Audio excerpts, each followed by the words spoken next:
All right, take two. Welcome to Stokastic's On the Contrary. I'm your host, Neil Orfield. You can find me on Twitter at PlayerQDFS. Again, there is no underscore in that name. It is just at PlayerQDFS. Sorry, I had music blaring in my ear from my end. I had the stream going. All right, as usual, Alex Baker is here. You can find him on Twitter at AwesomeODFS. And Kyle Dvorchak is joining us today. He was an Awesemo contributor, I guess, at one point. Not a Stokastic contributor. I know it's always Awesemo to me. At least it always will be in my heart because I was gone before the change. Kyle, you gotta embrace the name change. It is Stokastic now. So I'm gonna say he was a Stokastic contributor at one point. Kyle is a professional overlay chaser in DFS, one of the best in the world at chasing overlay. Also a great DFS player with several big wins to his name. You can find him on Twitter at Kyle Tweets here. And this show is sponsored by PrizePicks, which offers daily prop-based contests. While you're coming in, guys, please give us a like and subscribe so you can keep up with all of our shows, DFS offers, giveaways, and much more. Once you subscribe, hit that notification button to get alerts when our shows go live. Don't forget, almost all of our content is also available in podcast form on your platform of choice. Help us out by leaving a 5-star review. Kyle, I'll ask this question again a second time. How are you taking this Tom Brady news? It's tough. It's tough for everyone. It is sad. I don't know if I feel bad for him or think he's made mistakes or pity him, but he has that Jordan. It seems like he has that Jordan level of drive where you just can't quit. You're just addicted to the game, and it is literally tearing his life apart. And I don't know, I think that just means you should pity him. You said your Twitter handle is PlayerQDFS, and there is an imposter, an underscore PlayerQDFS. Don't follow that person, but I believe that person has more followers than you. It would be such a power move for them to just start tweeting, "Hey guys, there's a PlayerQDFS imitating me," as if they're the real Neil. It's tough. Yeah. I mean, how can we prove who's the real Neil? I guess because I'm on a stream, so I can say there's no underscore in my name. So if you're trying to follow this person, then it's just at PlayerQDFS with no underscore. Yeah, I had a different takeaway from the Tom Brady divorce news. My takeaway is just love is dead. That was my takeaway. I don't know.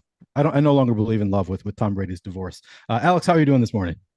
I already made an appointment to get a broken heart tattoo, because of the love being dead. But other than that, everything is peachy. So I think this week's going to be pretty interesting. There's some mega chalk on FanDuel. It's saying Tony Pollard is going to be 50% owned, which is pretty crazy. But maybe he should be. And then there's some great matchups like Miami versus the Lions. Pretty much anyone versus the Lions at this point is going to be great. So it'll be a fun week. Yeah, for sure. Yeah, I guess I'll let the boom bust tool tell me whether Tony Pollard should be 50% owned. That's usually the way I go about that, determining is this too much ownership? Is this enough ownership? How are things looking? Alex, I'll start with you. Do you have any just general overview thoughts on this slate? Yeah, I mean, I think that we've been seeing some wild stuff in the NFL this year. So it seems like passing really has been less effective this year than we've seen in previous years. And my takeaway is that the number of stacks that I'm playing on a weekly basis is just a lower number because there just aren't as many options that are viable. We haven't seen anything close to Mitch Trubisky throwing 6 touchdowns in the first half in 2022. So I don't know if you guys it feels like there's usually these cheap quarterbacks that come out of nowhere and have monster games. We just have not seen that at all so far this year, and it's already half over. So what have you guys made of that? Yeah, I agree. It's been very interesting. I've always been one to spread out my stack exposure, my quarterback exposure to get to different stacks. And this year I've been kind of condensing it a little bit. At least I'm going to more primary quarterbacks, getting to double-digit percentages of certain quarterbacks, because you're right. It seems like every week there is the top end quarterbacks are putting up 30 plus fantasy points, and you kind of have to have them. So it's harder to go to those cheaper quarterbacks. How about you, Kyle? How are you approaching it? Yeah, if you include Joe Burrow and a tier of elite quarterbacks, all but one of the weeks, at least in DraftKings scoring, have been led by an elite quarterback. I think either Geno Smith or Jared Goff is the one outlier. But so far, it's been exclusively the big names. It's been Lamar with 2 at least, or at least 1. Yeah, I think it was 1 300-100 game, and then another 4 touchdown plus 100 on the ground type of game. Josh Allen and maybe Mahomes once in there. So yeah, with scoring going down, it's a truly the haves and the have-not situation where half the offense in the NFL are just completely dreadful. And we still have 3 or 4 elite ones, but the number of elite ones and the discrepancy between them and the second and third tier has seemingly widened a lot. And Alex is right. Scoring is just in general like considerably down. It's going to be, if we're, keep up this pace, one of the 2 worst years in the past like 15 or 20 years in terms of scoring. Yeah, it's been pretty wild. Definitely a different year than we're used to. Do you have any other just overarching thoughts on this slate that are any different than any other slate, Kyle? Anything unique to this slate that you see as a general overview, or is that kind of your takeaway that you need to be stacking those top quarterbacks? I would say that's true on most slates, but the top quarterbacks, like I don't believe Joe Burrow is on this slate. Obviously, Mahomes is on bye. Herbert hasn't really been a top quarterback, but he's on bye. We're without Lamar. Saw Lamar last night. Yep. Yeah, exactly. We're without Lamar. Josh Allen is on Sunday night, so he's not on. So really, of the elite quarterbacks, we are just down to one. It's Jalen Hurts, really. So this might actually be a week where that rule that we've established breaks. But I do think on the whole season, we will probably look back and say, like, yeah, it turns out these 5 quarterbacks were, for the most part, the only viable ones. So your takeaway is not to just lock in Jalen Hurts since he's the only one available? I don't think so. I don't think I will be locking in Jalen Hurts. And he has been one of the elite games. He had a 34-point game on FanDuel. It's probably got 7-point game on DraftKings or something in week 2, I believe. But he hasn't absolutely nuked as much as someone like Lamar has, especially when Lamar has like the double bonus that really no one else does. So, I mean, he's definitely the best play in terms of just raw points. But I think this will be a slate that breaks the mold we've set through 7 weeks, which isn't that large of a mold. Okay. Well, I guess I'll keep it with you, Kyle. So I start the show. We go position by position, asking, is there any chalk you're willing to eat at the position, contrarian plays you like, and then fades at each position? I'm going to start with chalk that you're willing to eat at quarterback. And of course, it's a very relative term. The only quarterback we have over 10% projected ownership right now is Tua Tagovailoa against the Lions. We have him at 14.2% projected ownership.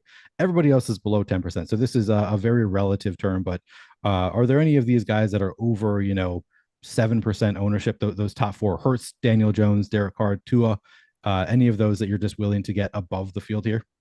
Yeah, I'd be fine going with Tua mostly because like the next 2 options, specifically like Derek Carr, like has anyone ever been afraid of Derek Carr having a game? Like I'm looking through his game log. So no 30-point games, no 25-point games this year. No 1 or 2 25-point games the year before that, but he has 1 30-point game in the past 4.5 seasons, almost 5, because we're halfway through this one. I think it's 4.5, maybe it's 3.5. Like I will never be afraid of Derek Carr. Whereas Tua, he already has one more 40-point game. In fact, not only 30-point game in the past few weeks, and they're playing the Dolphins in such a like specific, good, and like I don't want to say low standard deviation, but they're not going to do the thing that like the Bengals do, where the Bengals are so awesome when they want to pass the football. And then they will all of a sudden go into a game where they face a bad run defense and Joe Mixon gets 30 carries. When Tua has been under center, they've had a pass rate over expected that's positive, I think, every single game he's started. And on the year, they're still top 6 or 7, I believe, in pass rate over expected. They have receivers that are like 1st and 5th in yards per route run. And Tyreek is 1st by such a wide margin that like, to me, I think they're a team that maybe doesn't lead the slate in scoring. Like that's obviously possible, but at least relative to someone like Derek Carr, I am afraid that if I faded Tua, he would totally nuke me. Whereas like him, even to an extent like Daniel Jones, I'm not terrified of. Did get if he gets over 100 yards, that's how I lose to Daniel Jones, and I'm kind of fine betting against that. I'm a little less comfortable betting against Tua. Okay, so Tua is a chalk that you're willing to eat, and it sounds like both Derek Carr and Daniel Jones, at least to some extent, are fades for you. Yeah, I especially like Daniel Jones. I get like you're really sweating either 2 touchdowns or 100 rushing or them crushing their team total because their team total is under 21 points. So I'm not really that concerned about them getting there. And Carr, I mean, I guess the Saints have a really good run defense. I think they're one of the top run defenses in the NFL right now. But the way they've been playing, the style they've been playing is the opposite of Miami in that they really are like committing to this ground game. And it's been working to their credit. It's not like you don't see why they're not doing it. But there are totally scenarios in which a New Orleans team that got pick 6 twice last week, turns out they don't put up a lot of points. And Josh Jacobs gets 30 carries. I don't think there's much of a chance we see that from Miami. Okay. Alex, I'll throw it to you then. And I'll ask you, I'll ask those 2 questions. I'll bundle the chalk you're willing to eat and fades for you question. Is there chalk that you're willing to eat? And is there any quarterback that you think is an easy fade this week? Yeah, Miami is always one of my favorite teams to stack for the same reason Kyle was saying, where their pass rate over expected is just very high. So if they do have a big game, it's most likely going to be passing the ball. And that's that's something that is really pertinent when they have a 27-point team total. So they look awesome, like pretty much from any sort of respect that you can come from. The pricing is a little bit high on the skill players, but I still think that it's chalk that I'm willing to eat. And then as far as contrarian plays, I'm always down for some contrarian guys. So I'm going to run the risk of being a broken record here, but Stafford only 2% owned versus San Francisco. Like I feel like it's a little bit expensive to get the Cup Stafford stack, but at 2%, I'm willing to take some shots there. And then this one is the one people aren't gonna like, I guess, is Marcus Mariota. Like because like the Falcons just like haven't been throwing the football. He's only averaged 21 passing attempts per game. But like one of the things about that you have to understand is like there are certain scenarios that any quarterback's gonna get a lot of passing attempts, like a 2-minute drill, right? So like it's like very random which team gets the ball at the end of the first half and if they're gonna be like trailing at the end of the game. And that's really when you get a lot of pass attempts. So like I don't think Mariota is most likely to have a ton of pass attempts, but like when that outlier hits, like Drake London and Kyle Pitts are both pretty excellent players. So I see some potential there. Yeah, and you guys have Drake London and Kyle Pitts both as like super good values, especially on FanDuel, but I think on both sites, honestly. So like if you ran like a min two stack, like you'd probably get a ton of Mariota because the receivers are, the receiver and tight end, they look like good plays. I thought about this too, and I don't know if I'm sick enough to go back to Marcus Mariota, but I thought about it. It crossed my mind, unfortunately. He's had some pretty good games though this year, hasn't he? I mean, he hasn't. I don't think he's been in the winning lineup, but he had at least one game where he had a rushing touchdown early on. I don't know if actually. I'd have to look at his game log. I don't want to speak incorrectly here, but I feel like he's had at least some pretty good games. He's shown his best game was a 24-pointer from 2 weeks ago when he got in the paint on the ground, like you said, and a 20-pointer from the first week. But he is very cheap, like 25 from him if it goes to either one or both of his receivers. I keep calling Kyle Pitts a receiver. It's basically what he is. Yeah. 25 would be probably fine. This could be a low-scoring slate with all the good quarterbacks out. So. Yeah, and that was against San Francisco, right? Where he had the 24-point game, or maybe that was a different game. But there was no, one you're right. Alex suggested playing him, and I was like, really, Marcus Mariota against San Francisco? And then of course he had a pretty good game, as players tend to do when Alex points him out as decent leverage plays. I don't know about that, but like what's crazy, he only had 14 passing attempts in that game. So like I don't think I've ever seen a quarterback score that well with that few passing attempts. That's insane. But it looks like yeah, the last 2 weeks they've not been passing at all. So they had the lowest pass rate over expected of a single game of the season last week when they got bludgeoned by the Bengals and just didn't even try. It's so embarrassing, and they have so much talent. I know, man. Like, it's just a shame Calvin Ridley isn't also on the field to help pass or help run block. So hashtag free Calvin Ridley. I think we're all on the same page there, right? Oh, yeah, free Calvin Ridley. That's wrong with betting. All right, Kyle, any other contrarian quarterback options that you like this weekend? I'm struggling with this one. I'm definitely going to play some Sam Ehlinger. I think it's Ehlinger. I think it's a hard G, actually, Sam Ehlinger. But I don't even know the last time we got a 4K quarterback, let alone one who projects to run a lot. Like, I mean, when you look at his college stuff, if you take away the awful NCAA practice of including sack yards as negative rushing yards, he ran for nearly 2,500 across 4 seasons, Texas, 33 touchdowns. He had like 150 rushing yards in his 2 seasons of preseason, very brief preseason appearances, and a rushing touchdown. He averaged like 8 yards a carry or something. Like, he looks like a legit running threat. And it's not like he needs to go out and be Lamar Jackson as a runner. He's 4K and he plays a Washington defense, I think it's like 32nd points allowed to opposing quarterbacks. So he lets you do so much at 4K. And he's like even grimier Marcus Mariota, but at 1,400 less. And the interesting thing is, I don't know if I want to stack him or not, because really you almost don't need a passing touchdown if he gets on the ground. Like if he gets, 60, or you don't need to predict it, right? If it goes to Jelani Woods, like you weren't probably going to get there, right? So the only time I can remember seeing an unstacked Millie Maker winner was ironically in almost the exact same scenario, Taysom Hill, like 2.5 years ago. And it was still a game stack, just of like a completely different game. And then Taysom Hill, because he was 4K and was going to run 12 times for 60 yards. So I'm probably gonna play some Sam Ellinger. Interesting. So we had I like that call. I had not been thinking about Sam Ellinger, but yeah, certainly in Ellinger. I'm going to follow your lead with the hard G on there, Sam Ellinger. I was going to call him Ellinger, but I I was have no too, idea. and someone corrected me. So Okay, all right, we'll go with the hard G on the show. Sam Ellinger. We got the question. Adam Baum Mother asked, "Let's get Alex's opinion on the Ellinger cheat code." Alex, do you think Ellinger is a cheat code, and are you willing to play him naked out there? Well, I wouldn't play him naked, I guess, because you know you got Pittman on the team and he's a good option. Alec, the price is quite high on Pittman. I'll say that, and it's just like I don't know, like Ellinger is a good play like individually, but then like trying to make a lineup based around Ellinger having a good game is a lot trickier. So it's like um I'm not sure yet. It looks like the chance that Ellinger appears in the optimal lineup is like 11% according to our boom bust tool. So that's extremely significant. But like like what is the rest of the players in this lineup? I think that's the part that I might have trouble yeah, figuring exactly. out. That's why I'm pretty sure I'm going to play some of him, but I don't know. And the chance of him being the optimal is not the same chance of me playing him and getting the optimal, right? Yeah. Because the Right. thing about good quarterbacks is when you play them, especially someone like your Mahomes, Kelsey, or your Diggs and Allen, the chances that Allen gets in the optimal, oh, your chances of getting Diggs in the optimal as well skyrockets. I don't feel confident that if I go with Ellinger and Pittman or Campbell, that I've gotten the correct stack, right? Because it might just be that he just happens to unlock everything else, but then you're just trying to get a, what is it, like 9-way parlay, right? So that's, you're talking about it, but it's exactly why, like, I want to play like the best, like one of the best values on the slate at quarterback, but I don't think playing him increases your odds of getting that optimal as much as playing an actual good quarterback stack. I'm seeing a lot of pronunciation talk in chat. I didn't realize I've always said Mike Gesicki.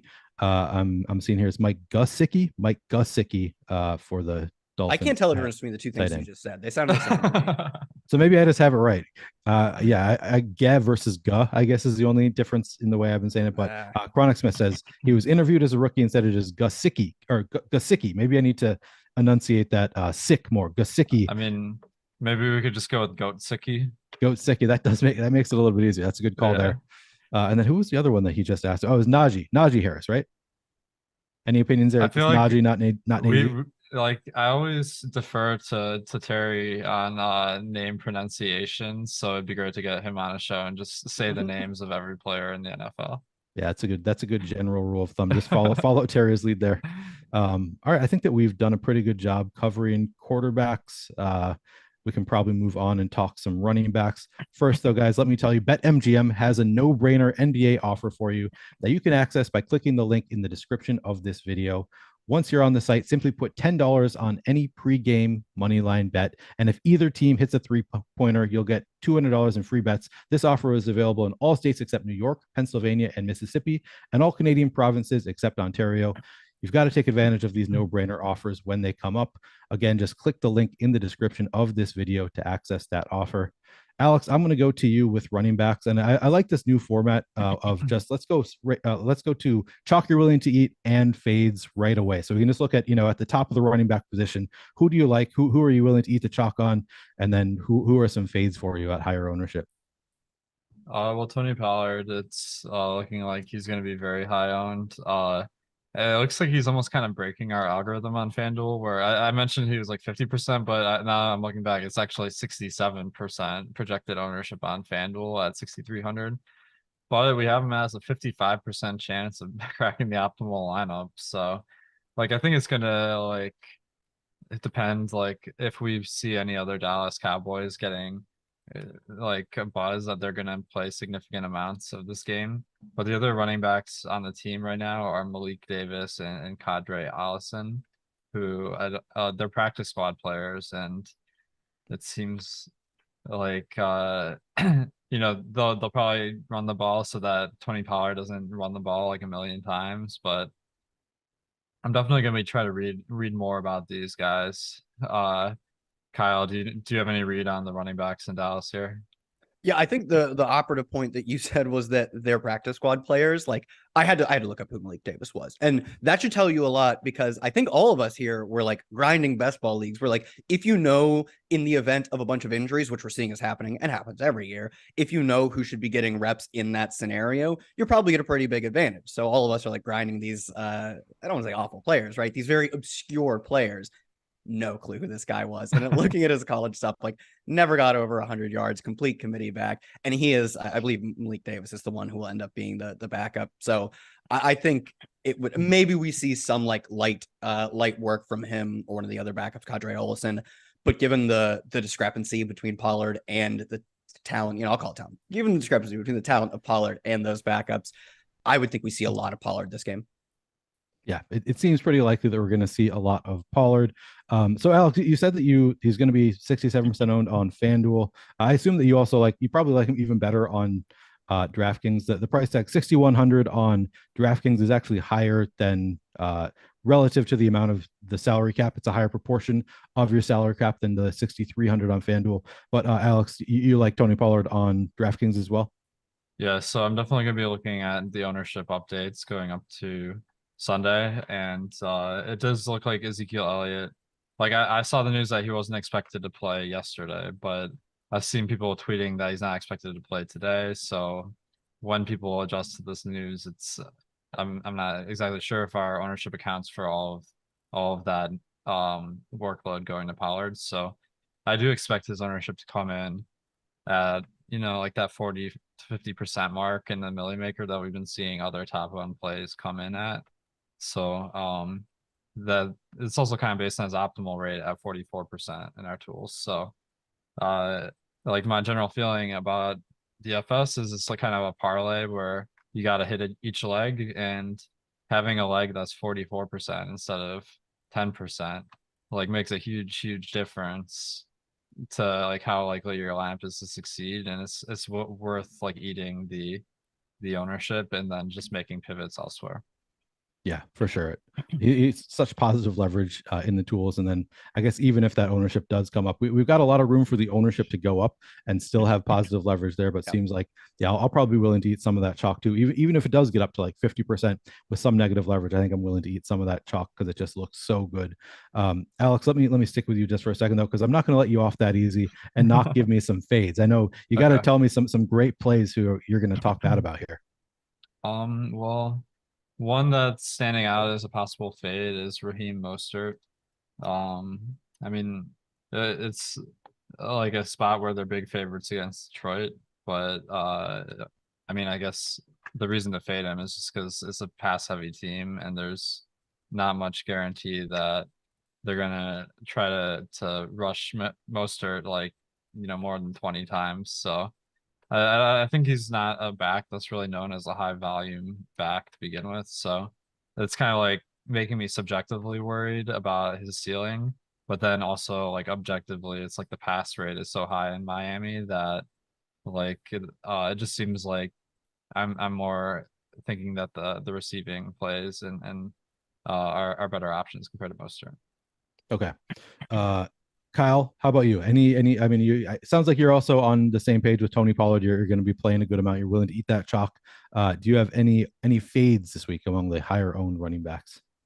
Yeah, in terms of the Pollard thing, it's like he's just such a good play that I'd be willing to even eat him at like a little bit of negative leverage because I think you could make that up in better spots elsewhere. I don't hate the Mostert call. I was surprised. I thought for sure Miami will be the top stack, but ownership right now doesn't have them being super popular in terms of like these like 20+% you can't miss on like the Josh Allen types when Josh Allen plays Mahomes. He's not going to be that popular. And Mostert already projection coming in at like just below 20. I thought he was going to be kind of a sneaky little leverage spot off Miami. I've gotten that backwards in terms of what I thought would happen.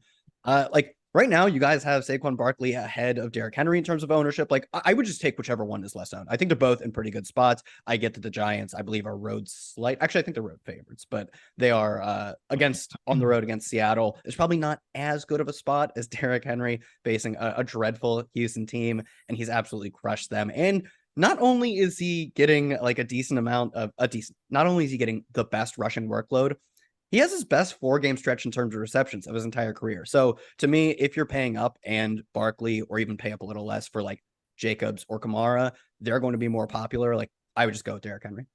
Yeah, I think I'm on the same page with you there. We talked about that on the Wednesday show. The spot is just so good against the Texans. It's really hard for me not to like Derrick Henry, even though he does have some negative leverage in the tools. I think I'm going to be going to some Derrick Henry over Saquon Barkley, but that's going against the tools a little bit, not by any extreme margin. Let's jump into some contrarian plays. That's what we're all here for. Kyle, I'll give you the first crack at some contrarian running backs you like, guys that are maybe under 5% owned. You could cheat a little bit if there's guys you really like, under 10%. But who do you like among contrarian running backs this week? Miles Sanders is, what are they favored by? Like, it's got to be over a touchdown at this point against Pittsburgh defense that doesn't look like they're able to control possession, doesn't look like they're able to not give the ball to their opponents. The real issue is just that he is not his team's goal line back. His team's goal line back is the quarterback. But we've seen that that's not entirely a problem when the Eagles can go out and drop like 25, 30 points in any given game. He's already got 4 touchdowns this year, and he has at least somewhat of a receiving role. So to me, especially like if you think about you're playing a Tua lineup, probably in the top 5 owned quarterbacks will also be Jalen Hurts. If you get a double rushing touchdown game paired from Miles Sanders paired with your Tua, you've probably parlayed a lot of things right against the field, getting other things wrong in that respect. So Miles Sanders, assuming Chuba Hubbard doesn't play, Deonta Foreman paying down, and then you get to pay up at receiver, assuming you're also playing Pollard. I like both those spots at least a little bit. Okay. Yeah, definitely interesting spots. Alex, do you have any contrarian running backs that are sticking out to you this week? It's a tough week for contrarian running backs, but I got one that I feel good about, and it's Tyler Algier. Atlanta is a big favorite versus Carolina. Well, I shouldn't say big favorite, but they're favored. You could see a lot of short yardage situations with PJ Walker under center, and then what I like, Algier hasn't had a good game at all yet, so I'm expecting him to be low owned for that reason, but he did get 55% of the carries last week for Atlanta. And if our read is Atlanta's going to run the ball a ton, Algier does have a lot of upside. So yeah,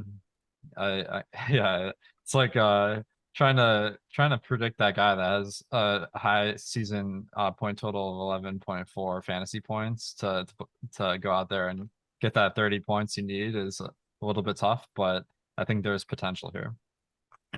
Alex, I'm going to throw it back to you with some Detroit running backs. Do you know the situation with DeAndre Swift? Is he expected to play this weekend? Because we currently have positive leverage on Jamal Williams in our tools, coming up at 2.3% projected ownership, 5.9% chance of being optimal. I assume that's contingent on DeAndre Swift not playing. Let me look. Well, it's tricky because in the last game Swift played, Williams still got the bulk of the carries. So okay, trending towards playing is the latest. Yeah, Swift was full practice first 2 practices of the week. I assume he'll full practice and play this week. But like Alex said, like that doesn't guarantee that he goes out and sees more than 5 carries or a few targets. So like I thought about that because that's a good looking game. Sorry to hijack this, but this is a really interesting situation. Yeah, it's definitely so when it comes to Williams, like although it's positive leverage, it like the points per dollar of Jamal Williams is like pretty abysmal. So it's like that's why I feel like going contrarian at a position where you're not like spending like as much as far as opportunity cost is a little bit more ideal than trying to just go for Jamal Williams when it's a little bit tricky to know exactly how the workload is going to be split. So you think that running back is just a better position this week to just eat some chalk rather than really forcing in some contrarian plays? Yeah, what I've been seeing in running back is most weeks there's about like 10 or 15 guys that are playable. So like the pool of like good like DFS plays is a lot smaller at running back than other positions. Okay. And Alex, one thing that I like to do sometimes, or I have done in the past, is play backup running backs in great spots, or like the running back who's getting a smaller portion of the workload. So like this week, an example, doesn't work as well because he's not as cheap. But Chase Edmonds in that same matchup, you get some leverage on Raheem Mostert. Sometimes I have liked to attack those situations with the guy who's getting the lower end of the workload and hope for some positive variance. Is there any merit to playing a guy like Chase Edmonds this weekend against that Lions defense with so much of the field going to Raheem Mostert? Chase Edmonds not getting as much ownership, or is that just going a little bit too far on a slate like this where you'd rather just eat the chalk? Yeah, I feel like it's a tricky spot because okay, so like your goal isn't just to win in GPP, is also to cash. So like there's some plays that the optimal percent isn't like terrible. Like in our optimal percent doesn't necessarily account for like what if Mostert gets injured, which is going to happen, 5% of the time, maybe more for a guy like Mostert. So but the problem is like when Edmonds like doesn't benefit from that injury, like it makes your lineup very likely to miss the cash line. So that does really hurt your chances of coming out profitable in the long run. Okay, so you think it hurts your min cash equity enough that it's not worth playing, even if maybe it could help your, things have to go perfectly right for it to help you have a shot at winning, and then it hurts your min cash equity. That's funny because I never really think about min cash equity, but over the long haul, yeah, for sure, that's going to have a big impact on your winning. Yeah, and I mean, like, let me do a quick math here. So, like, the Millie Maker is like one of the most top heavy contests, right? That pays out 46,000 spots, $30. So that is $1.38 million out of $3.5 million that's being allocated to people for just cashing, right? And so that's like more than a third of your equity in your lineup is that min cash. And then when it comes to other tournaments that are less top heavy, that is even higher. I think what he's saying is you have to play one of the live final, the qualifier seats, because those are like those are going to be like 80 or 90% to first. Basically, like it's like first is 50K and second is like $500 or whatever. It's probably like 95% to first. So play like the big. They might have like a $5 qualifier. That's where you play Edmonds. So we're getting conflicting news. Justin Weapengeiser came in. He's had some good questions in the past for us, so I want to read it. I think that we're seeing that Zeke is trending away from playing, but Justin says McCarthy just said that Zeke has a chance to play. Do you think if he does, that'll make Pollard an even better play because it may push some people off of him? What's your opinion on that, Alex? Well, it's an interesting theory. I guess we'd have to wait and see like what the ownership would look like on Pollard, but in general, like Pollard is not a great play when Zeke is in because he is kind of expensive. So I think that just like the like quality of the play is more important than like the ownership in a lot of instances. And like in pretty much every instance, if a player's projection goes down, like the ownership's not going to go down enough to like compensate for that. Okay, so you think it would make him a worse play? Yeah, that seems intuitive to make it a worse play, unless the news comes out like he'll be active and we'll like test it. Maybe there will be indications like could be active, throw people off, but not necessarily full go.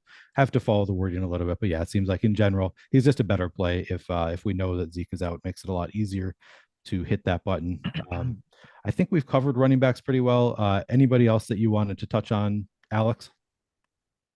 I'll give a shout out to the Carolina guys, Hubbard and Foreman. Like I don't really feel like they're great DFS plays, but as far as just like guys to take a random shot on, like they're not bad. Okay. How about you, Kyle? Any other running backs that you want to shout out?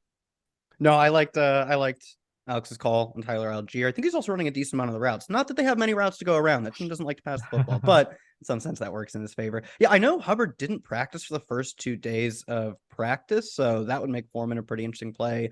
I mean, they're underdogs, and the offense I would have assumed would be terrible. They're actually really good last week, which shocked me given PJ Walker's history in the NFL. But if they're going to be like not a bottom 2-3 offense, and they're going to have a single running back getting all the carries, like there are probably worse plays. Yeah, for sure. All right, guys, that'll do it for running backs. We'll move on to wide receivers, but first, let me tell you about our sponsor, PrizePicks. PrizePicks offers daily prop-based contests. There are no sharks, optimizers, or mass entries on PrizePicks. You build 5-player lineups that can net you up to 10x your entry fee, and you can use your knowledge of multiple sports with cross sport entries. If you like NBA, NFL, NHL all at the same time, you can make parlays with all of those sports at the same time. Great spot to do that. Click the link in the description below to get 1 free month of Stokastic Plus Platinum and up to $100 deposit match bonus when you sign up and make a deposit with PrizePicks. Alex, you know what's coming. I like to throw it to you when we're on these PrizePicks questions because you tend to have some picks that you like ready for PrizePicks. If not, I can ask you about a couple lines on PrizePicks.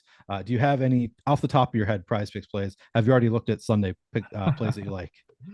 Man, I kind of like Mariota over passing yards, like as You're a ugly as that sicko. is. Yeah. What's the prop? 160.5 passing yards for Marcus Mariota.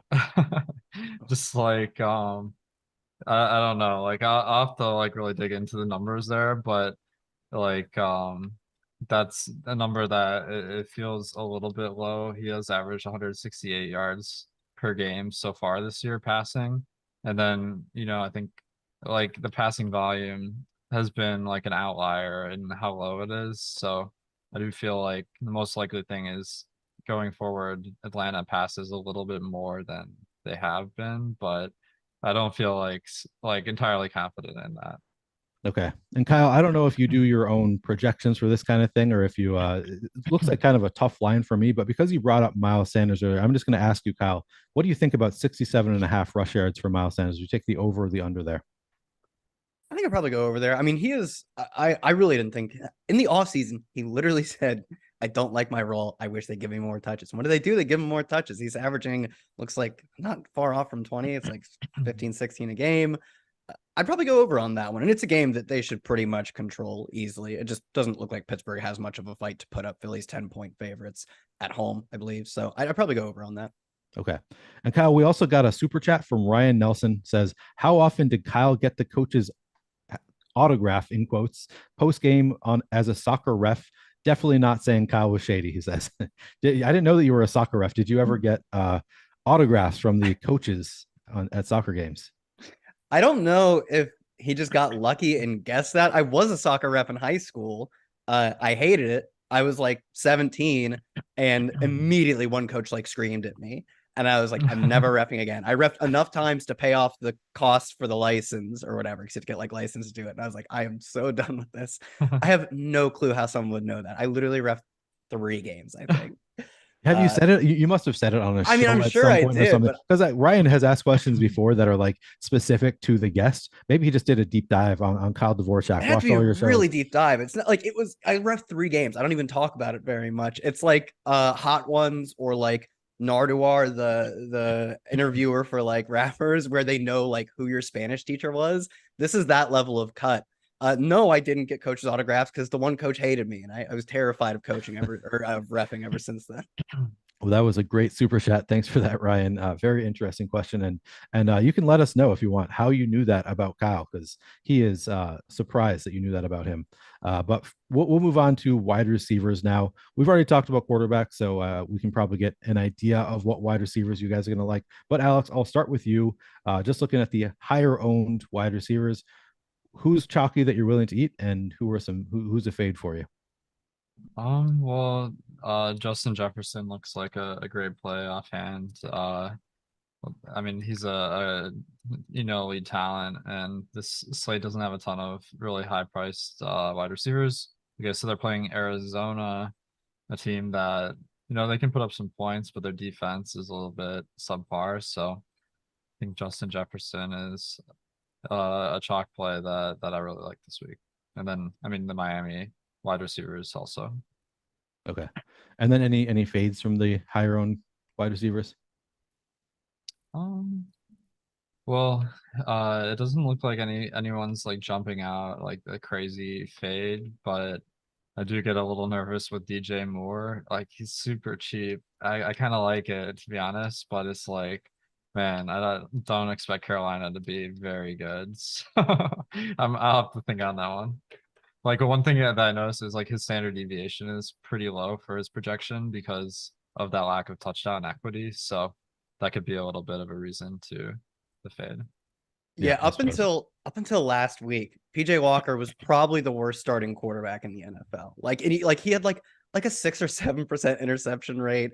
And like, I mean, these things are fluky, but like he was an XFL quarterback. It's no surprise that he's probably, and God bless his heart in the XFL. He was easily, Neil, you know this. He was easily he was not only good, but he was cool as hell. He was the too. MVP. Like, he was the MVP. Yeah, he was the MVP before the season closed down. And he was like playing like Mahomes with like 6 sidearm stuff. Like it was awesome.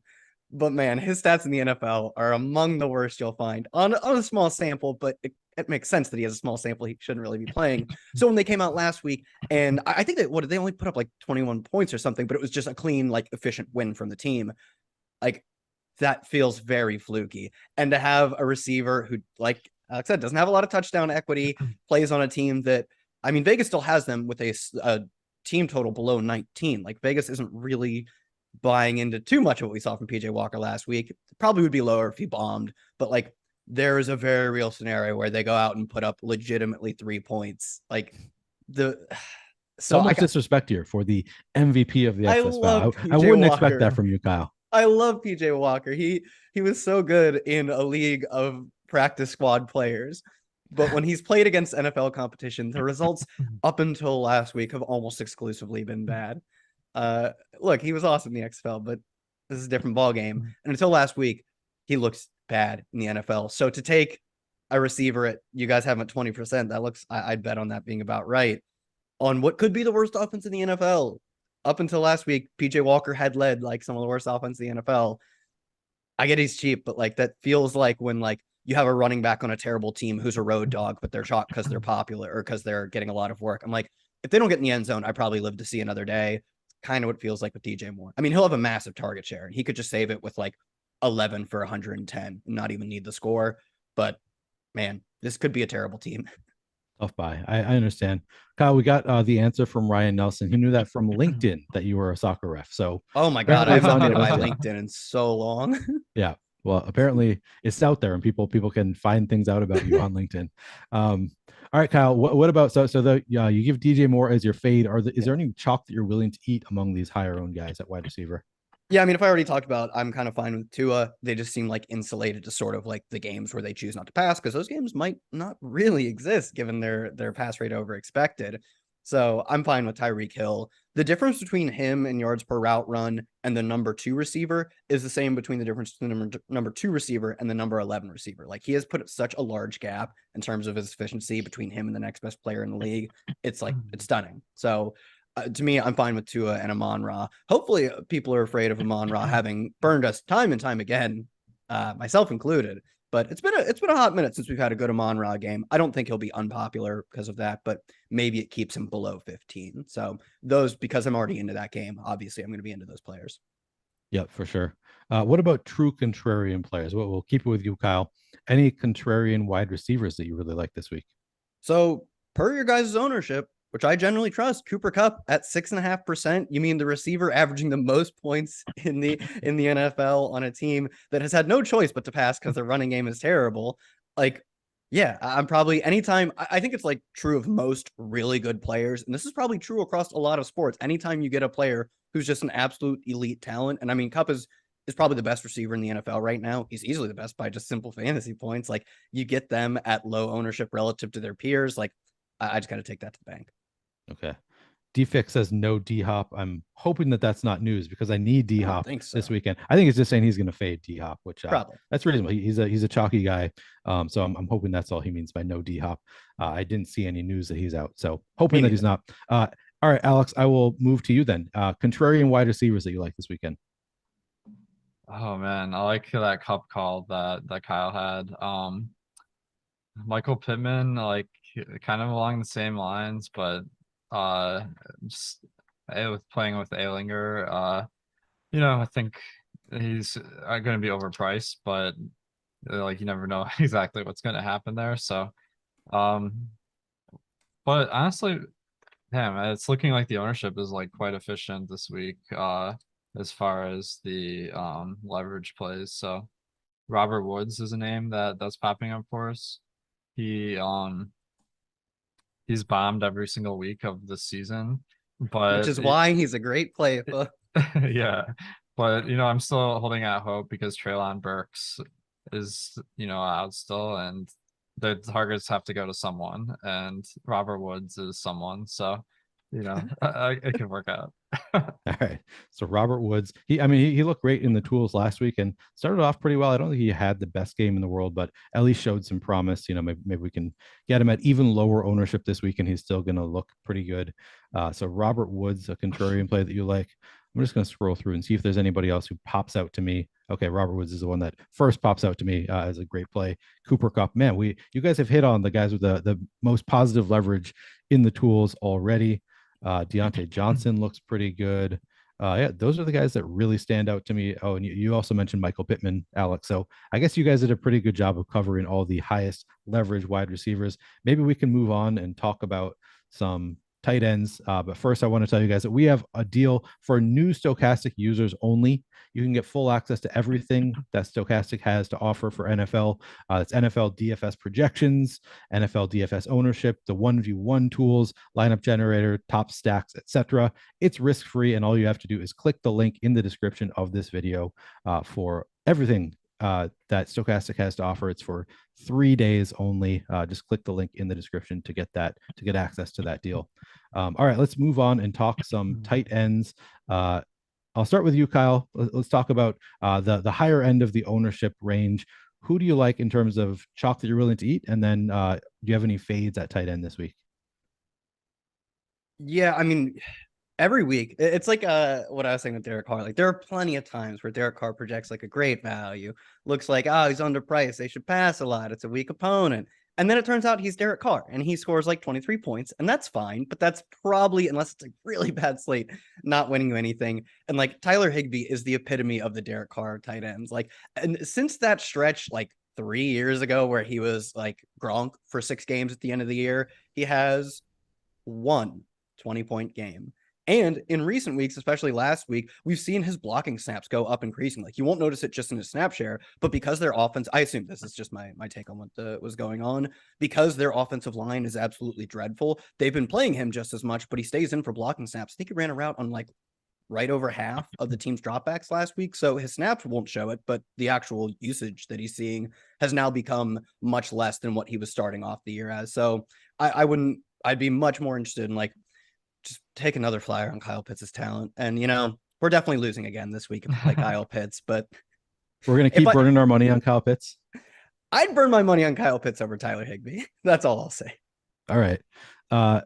Alex, how about you? I mean, I know you like those Ram stacks. They look great in our tools. I think part of the reason that the Ram stacks have looked so great in the top stack tool has been that it's so condensed. So we've got Cooper Kupp and Tyler Higbee have gotten so much of the passing share, but if Tyler Higbee is losing some of that share of the passing game, maybe it's not going to look quite as good going forward. Are you willing to play some Tyler Higbee? Eat that chop, Alex. Yeah, definitely. I mean, it's a tough matchup for the Rams, so these guys are like slightly overpriced compared to normal, but Higbee's price, it seems to always be a little bit too low, so I like him. One Rams note is Van Jefferson is expected to play this week, so I'm not going to take any shots on Allen Robinson, Jefferson, or Skowronek, just because they wouldn't be that good of plays in the first place. But okay, so with tight ends, Goddard is someone that's an interesting option. He has the highest projection of any tight end this week at 12 points, so it's a very difficult position to fill. But Philadelphia, like they're rush first, but if there was a game script where they have to pass more, like those 2-minute drills, like that's where you see Goddard could rack up some big totals. So I like that because he's like very efficient when he does get thrown the ball, and his target share is high for a tight end. Okay, so you like Goddard and you like Higbee.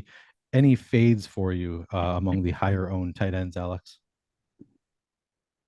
I guess like it's hard to fade any of these guys because they're all like around the same ownership, it looks like. But I guess Pat Freiermuth, like just because Pittsburgh only has a 16-point team total, so that's just not very many touchdowns to go around. So it's nothing against his talent. It's the team is projected to do abysmally this week. Okay, so given the team, the game environment, you're not probably going to be getting to 10.5% of Pat Fryermuth. Alex, I'll stick with you. Move into some contrarian tight ends. Anybody that stands out to you that you want to play who's a little bit lower owned this week? Um, I mean, like a lot of these guys are well owned for a reason, so I'll stick to my stack the tight end kind of rule of thumb. But I guess Zach Ertz, he is coming in at pretty low ownership. But it's because he's the highest priced tight end and he's overpriced, or second highest price. Sorry, excuse me. So I guess that's a pick up to be contrarian spot, but I'll probably just stack whatever tight end I go with. Okay. Kyle, CW89 asked what we think of Irv Smith. CW89, who just was a play away from winning, from chopping the Millie Maker last night in Thursday Night Football Showdown. So tough to not win when you're that close. But yeah, it so often comes down to one play on Showdown. It's pretty rough. But he, CW asks, do we like Irv Smith this weekend against that Cardinals defense? What do you think, Kyle? Yeah, Irv Smith's fine. Like, I take him over Pat Fryermuth. They have a higher implied team total. Looks like a better overall scoring environment. And it's, I mean, his role is maybe slightly less, but there are just as many like talented players on Pittsburgh to take away targets from Fryermuth. So I have no problem with that. Okay. Any contrarian tight ends that you want to call out, Kyle? One thing in a lot of these like super chalk, or at least pretty chalky games, as far as like we've had the Buffalo game, the first game of the year was Kansas City versus Arizona, is that unless there's like a Travis Kelce involved, a lot of the tight ends haven't been brought along in these stacks nearly at the rate that like the elite receivers have, which makes sense. The elite receivers are really good. Mike Gesicki, on the other hand, not particularly good, but we've seen in the past 3 weeks, he's run a route on over 70% of his team's dropbacks. That was at like 68% the last time we saw him. They're making some sort of effort, at least in, a 3-game sample, to get him more involved. It's resulted in 14 targets over his past 2 games, had the double touchdown game 2 weeks ago as well. So if I'm playing Tua and I'm betting on Tua to throw 3, probably at least touchdowns, Gesicki at 3,800 just needs to find one of them. And you could probably say the same for the other side of the ball with TJ Hawkinson, though I don't love playing Hawkinson with Amon-Ra St. Brown. I assume he's playing. Okay, guys, we're well past the running back section of this show, but we did just learn that Chuba Hubbard is officially out this weekend. How much does that make you interested? I'll go to you, Alex. Do you think that you're going to have interest in Deontay Foreman, or is it kind of going to depend on the ownership for Foreman this weekend? Yeah, I'll play Foreman. He's okay, 5,300 on DK, 6,400 on FanDuel, and yeah, I mean that their third string running back is Raheem Blackshear, and I don't think he's really played in the NFL. He hasn't. He's a practice squad guy from the Bills that they signed. Okay, yeah. So you gotta expect Foreman to get at least 2/3, probably more of the work at running back. So even on a bad team, I mean, we saw with James Robinson on Jacksonville, like in past years, that adds up to like significant fantasy potential. So I think Foreman is not a good play. Okay. We'll touch on defenses really quickly. I'll just ask you, Alex, any thoughts on defenses? Anybody that you really like or really hate this weekend at defense? I always like stacking or my defense against like going for the correlation with a defense versus a popular stack. Okay. So like Miami is kind of chalky this week. So like a Lions defense doesn't project very well, but you get a lot of leverage over those lineups. So I think the Lions, and it has to do with like how good the quarterback is on this other side too. So the Lions could be a contrarian defense to look at. Okay, what about the Giants, Alex? Coming in at 2.1% projected ownership. We have the Giants optimal 7% of the time. Any interest there? Yeah, I mean, they're going up against Geno Smith, and he's been impressive so far this year, but like our expectations going into the season weren't super high, so I think it's worth taking some shots there. And I think the Giants defense is actually not a bad defense, so I like it. Okay. Kyle, how about you? Do you have any thoughts on defenses this weekend, Kyle? Yeah, actually, I kind of like what Alex saying with just playing defenses against like popular quarterbacks, probably just because they're decent values. Like I'm probably not ever going to play whoever Buffalo plays that defense, but like I'm not like Daniel Jones is not anywhere close to that. So I actually like both defenses in that game because Geno Smith, as Alex said, our prior on him is that he's not particularly good. He's a backup for a reason. And although he's looked pretty good this year, he's also, I don't know if he's technically been ruled out yet. There's no way DK Metcalf is playing in this game. So he's without his top receiver. It is a pretty solid defense, a well-coached defense. So both sides of that ball. And Daniel Jones he's Daniel Jones. I know he's not making as many mistakes as he has in years past, but he still has like multiple games with 4+ sacks on his record already this year. So actually, I kind of like both sides of that game as far as defenses go. All right, Kyle, if you can only choose one stack for the largest field GPP, large field single entry GPP, who's your favorite stack this weekend? I think I'm still going with 2. I know it's chalky, but I still think I'm riding with that one. Feels like a loser playing such chalk, but I don't hate it. I think there are enough other spots to get different on this slate that I don't have to like completely fade the best quarterback. And we have positive leverage in the top stack tool. We have 2 owned at 14.2%. We have the Dolphins, the top stack, 18.1% of the time. So it seems like a great play, even in a top stack tool, even at 14.2%. So I like that call. Alex, how about you? Any who's your favorite contrarian or large field? Doesn't necessarily have to be contrarian. Your favorite large field GPP stack for a single entry this weekend? Man, I hate to say it, but I'm feeling like a chalk donkey this week. But no, I'll still throw some love to some contrarian picks, but I do feel like Miami might be one of my favorite ways to go. But yeah, like the Ram stack, I feel like there's a ton of potential. It's like it's not a good stack because the like points per dollar isn't good. So that one, it's like a large field strategy to just overspend on a team that has potential. And then the Atlanta stack, just like they're pretty good when they do throw the ball, which is not frequently, but I think that it's going to hit often enough to be worth it. And I'll throw in, I'm going to be a Vikings homer here and say that I love the Vikings stack this weekend against that Arizona defense. Kirk Cousins, you can play Justin Jefferson, Adam Thielen, Irv Smith. I don't know if I'm playing KJ Osborne that much anymore, but I think it's a pretty easy stack to do and mega positive leverage here this weekend for the Vikings stack. Kyle, thanks so much for coming on. Where can people find you? Yeah, find me on Twitter at Kyle Tweets here. If you want more, I have a DFS show coming up at 1:00 Eastern, so check me out there. All right. Thanks a lot, Kyle. And Alex, any final words for the people? No, just, I think this will be a fun week. There's some great value at running back that we're just learning about today. And then we got some awesome stacks. So make some awesome lineups this week, and it'll be a fun one. Guys, thanks a lot for watching. If you haven't done so already, please do hit that like button and subscribe to the channel if you haven't already. And stick around. We've got a lot of content coming up for you today. We've got Aton doing the Odds Shop later on, the Odds Shopper channel. We've got Matt Savoca doing fantasy football flex start sit questions on the fantasy football channel. And then on this DFS channel, we've got a bunch of stuff coming up. We've got the NHL strategy show with Josh Harris, No House Advantage NFL show with Aton, No House Advantage NBA show with EMAC, and then of course we've got all the usual NBA deeper dive, NBA live before lock coming up later. So stick around, check it out. We've got a ton of great content coming out the rest of the day, and then of course all weekend we're going to be doing NFL and NBA and every sport that you can hope for. So check it out this weekend. Thanks for watching. Have a great weekend and good luck.